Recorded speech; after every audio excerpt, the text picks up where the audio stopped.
পরে কল দেবো। ঠিক আছে, বের হয়ে আমাকে কল দিও। এভাবে তারপর আরেকটা টিউশনি আছে তারপরে। আচ্ছা। রাশেদ, বাবার চাকরি টাকরি কিছু ব্যবস্থা করতে পারলি? আমার তো দিন যতই যাচ্ছে টেনশন বাড়ছে। ইন্টারভিউ তো দিলাম কয়েকটা। আমার জন্য বাদাম নিয়ে আসবো কিন্তু। হ্যাঁ জানি, তুমি আমার কাছে বাদাম ছাড়া কিছুই খেতে চাও না। দাম কম।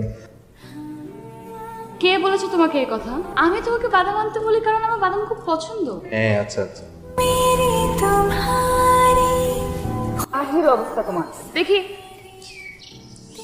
এই নাও তোর দামি খাবার। Thank you. চাকরি হয়েছে? গত 2 বছরে তো তোমাকে একটাও খুশি সংবাদ দিতে পারিনি। চাকরিটা হয়ে গেলে খুব ভালো হতো। এই নিয়ে 6টা বিয়ে ভাঙলাম, তারপরেও বাবা থামছে না। একটার পর একটা ছেলে দেখেই যাচ্ছে। তোমার বাবা তোমার বিয়ের জন্য ছেলে দেখছে, এদিকে আমার আব্বার চাকরির সময় শেষ হয়ে আসছে। এই দুটোর মাঝখানে পড়লাম আমি। চলো এবার লাঞ্চ করি। বেঁধেছে আমি তোমার সব ফেভারিট আইটেমগুলো রান্না করেছি। ভাই শোনো না, আমাদের কলেজ থেকে পিকনিকে যাবে। আব্বার কাছে টাকা চাইলাম, বললো যাওয়া লাগবে না। কত টাকা? 800 টাকা। কবে লাগবে? এই সপ্তাহে। আচ্ছা ঠিক আছে দেখি। ভাই সত্যি? মা আমি যাচ্ছি। হ্যাঁ। আসলে তো রান্না করার মতো কিছু নেই ঘরে। তোর কাছে যদি কিছু টাকা থাকতো। টাকা? হ্যাঁ আছে তো। 500 টাকা বাবাকে দিও। মাসের শেষ তোর কাছে আছে তো? আরে মা, তুই টাকাটা বাবাকে দিও আর দরজাটা লাগিয়ে দাও।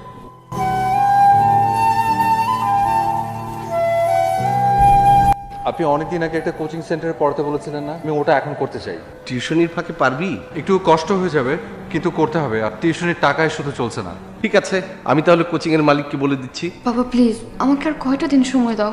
একই কথা গত 2 বছর যাবত বলছিস। প্রথম বলতি পড়াশোনা শেষ হোক, পড়াশোনা শেষ হলো, এখন আবার নতুন বাহানা। আমি আর সময় দেওয়ার মাঝে নেই। কেন ওই ছেলেকে বিয়ে করবি না? কেন তুই সময় চাচ্ছিস তা আমাকে আজকেই বলতে হবে, না হলে আগামী সপ্তাহের মধ্যে আমি তোর বিয়ের ডেট ফিক্স করবো। আচ্ছা এই টাকাটা তুমি রনিকে দিবে, বলবে যে আব্বা দিয়েছে। বাবা আমার বিয়ে নিয়ে প্রায় ফাইনাল কথা দিয়ে ফেলেছে। আমি কি করব বুঝতে পারছি না। তোমাকেই বা কি করতে বলবো সেটাও বুঝতে পারছি না। কাল আমার সাথে একটু দেখা করতে পারবে? আচ্ছা করবো, তুমি টেনশন করো না। সে কি করবো ভেবেছো কিছু? না তুমি না একটা অফিসে জবের জন্য ট্রাই করেছিলে? হয়নি ওখানে। আমি জানি তুমি খুব প্রেশারের মধ্যে আছো। রাশি আমি কি করব বলো তো? বাবাকে কি করে থামাবো? কি করে বুঝাবো যে আমি তোমাকে ছাড়া থাকতে পারবো না? আচ্ছা আমরা দুজন যদি পালিয়ে যাই তাহলে? ভেবে দেখি। বারবার মনে হচ্ছে আমি তোমাকে হারিয়ে ফেলবো। আমাকে তো বদলি করে দিল দিনাজপুর। আগামী মাস থেকে তো আর সাহিলকে আপনি পড়াতে পারবেন না, আজকেই জানিয়ে দিলাম। জি আচ্ছা। বলনি কেন? আমার কাছে তো চাবি ছিলই। না, ওই যে বাড়িওয়ালা এসেছিলেন ভাড়ার জন্য। আচ্ছা তুমি সপ্তাহখানেক টাইম নাও, আমি ম্যানেজ করে দিব। তোর অনেক কষ্ট হয়ে যাচ্ছে না? মা তুমি এসব নিয়ে ভেবো না তো, যাও ঘুমিয়ে পড়ো। আমি তোমাকে অনেক ভালোবাসি, এই বিষয়ে কোনো সন্দেহ আছে তোমার? না, এ কথা কেন? সেই ভালোবাসা থেকে বলছি, তোমার উচিত তোমার বাবার পছন্দ করা ছেলেকে বিয়ে করে ফেলা। এটাই আমাদের দুজনের জন্য ভালো হবে। কি বলছো এসব? রিয়া তুমি জানো আমার পরিবারের বড় ছেলে আমি, তাদের একমাত্র অবলম্বন এখন আমি। তোমার হাতটা ধরবার জন্য যতটুকু শক্তি দরকার আমার এখনো তা হয়ে ওঠেনি। কবে হবে তা আমি জানিও না। আমাদের এতগুলো স্বপ্ন সব এভাবে শেষ হয়ে যাবে? তোমার কষ্ট হবে কিন্তু পরে সব ঠিক হয়ে যাবে।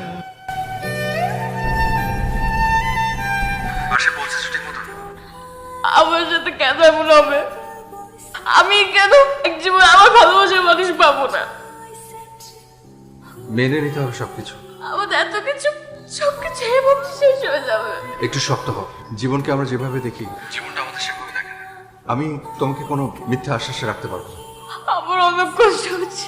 কষ্ট হবে, আবার সবকিছু ঠিকও হয়ে যাবে। আগামী 27 তারিখে আমার বিয়ে। আমি তোমার কাছে ঠিক আগের মতো একটা দিন চাই। আর তো কখনো তোমাকে এইভাবে পাবো না। আচ্ছা আমি গত ঈদে তোমাকে যে শার্টটা দিয়েছিলাম ওটা পরে এসো। ঠিক আছে। আমাকে দেখতে কেমন লাগছে? সুন্দর। একটু পর আমার চলে যেতে হবে। আজকে নাকি আমার বিয়ে শপিং এর জন্য সবাই বের হবে। ও আচ্ছা। তোমার জন্য কিছু জিনিস এনেছি। আগে দিলে তো নিতে না, জোর করলে ঠিকই নিতে, কিন্তু ইউজ করতে না। আজ এরকম করো না। ঘড়ি যদি ভালো লাগে সবসময় হাতে রাখবে। এটার মধ্যে একটা পাওয়ার ব্যাংক আছে। সারাদিন তুমি বাইরে বাইরে থাকো, ফোনের চার্জ শেষ হয়ে যায়, তোমাকে ফোনে না পেলে তো তোমার ফ্যামিলি টেনশন করবে। এটাও সবসময় সাথে রাখো। কিছু আই স্পেশাল টিস্যু পাশে যে বসে থাকো আর খাটতে থাকো, আমি তো মুছে দিতে পারবো না, তো এটা ইউজ করবে। এটার মধ্যে হচ্ছে ডায়েরি। আমার সাথে যদি কখনো কথা বলতে ইচ্ছা করে ডায়েরিটা লিখে রাখবে। হুট করে একদিন এসে ডায়েরিটা ছেড়ে বসবো। আমি তোমার জন্য কিছু জানলাম না। কে বলেছে? এনেছো তো। এই যে আজকের দিনটা তোমার কাছ থেকে তো এটাই চেয়েছিলাম আমি। হ্যালো, হ্যাঁ এই তো জানে, আমাকে যেতে হবে। শুনো, নিজের যত্ন নিবা, ভালো থাকবা, সবার সাথে ভালোভাবে থাকবা। আমি আসি তাহলে।